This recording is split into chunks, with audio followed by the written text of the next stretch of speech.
আমরা মধ্যবিত্ত ঘরের মানুষ। মধ্যবিত্ত বললেও ভুল হবে, নিম্ন মধ্যবিত্ত ঘরের মানুষ। আমাদের অনেক সময় অনেক শখ থাকলেও সেটা পূরণ করা আমাদের জন্য অনেক জুলুম হয়ে যায়।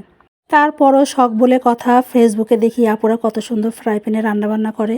আমার তো ফ্রাই প্যান কেনার সামর্থ্য নেই, তাই এরকম একটা মাটির তাওয়া কিনে নিয়ে আসলাম। এটার মধ্যে আমি ভাজা পোড়া করব। আর একটা ছোট্ট মাটির পাতিল কিনছি, এটার ভিতরে আমি মাংস রান্না করব। আমার অনেক শখ।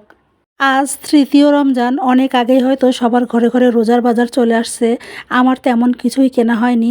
তারপরও যতটুকু না কিনলেই না, অল্প অল্প করে সব কিছু কেনার চেষ্টা করেছিলাম। বেসন, চাউলের গুঁড়া, খেজুর, পাঁপড়, বেশি করে টমেটো কিনেছি। টমেটোর দাম কম থাকায় 5 কেজি টমেটো নিয়েছি।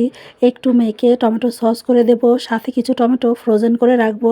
অসময়ে টমেটো দিয়ে ডাল খেতে আমার খুবই ভালো লাগে।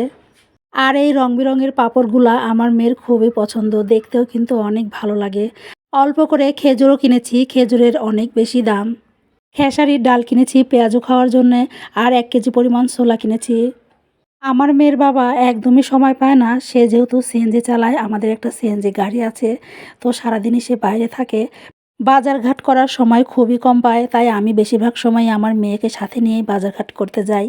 এই বাজারগুলো আমি সকালের দিকে করে নিয়ে এসে রাখছি, কিন্তু একদমই সময় পাইনি গোছানোর। এখন সন্ধ্যার পরে এগুলো সব একে একে গুছায় রাখতেছি। মেয়েকে নিয়ে বাজারে গেলে মেয়ে আমার গাজর, টমেটো ডালার কাছে বসে থাকে। মেয়ের পছন্দের গাজরও কিনলাম, আর এইখানে আমার জন্য ধনেপাতা নিছি। ধনেপাতা আমার ঘরে কেউই পছন্দ করে না, কিন্তু আমারও অনেক ভাল লাগে, যার কারণে আমি অল্প করে নিছি, ফ্রোজেন করে রাখবো, অসময়ে খাবো।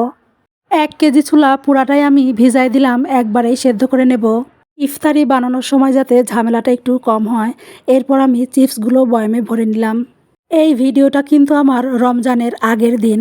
ভয়েস দেওয়ার আলসেমিতে আমি ভিডিওটা আপলোড করতে পারিনি। বাজারগুলো গুছিয়ে নেওয়ার পর আমার এই ছোট্ট রান্নাঘরটাও গুছিয়ে নিলাম। মেয়ের বাবা বাড়িতে আসার সময় একটা তরমুজ নিয়ে আসছিল। মেয়ে আমার তরমুজ খুবই পছন্দ করে, তাই কাজের ফাঁকে মেয়েকে আগে তরমুজ কেটে দিলাম। লবণ আর হলুদ দিয়ে সবগুলো ছোলা আমি সেদ্ধ করে নিয়েছি, ধুয়ে নিয়েছি। এখন আমি বক্সে আলাদা আলাদা করে রেখে দেব। একদিনের জন্য যতটুকু প্রয়োজন আমি ঠিক ততটুকু করেই বক্সে বক্সে আলাদা করে রাখছি।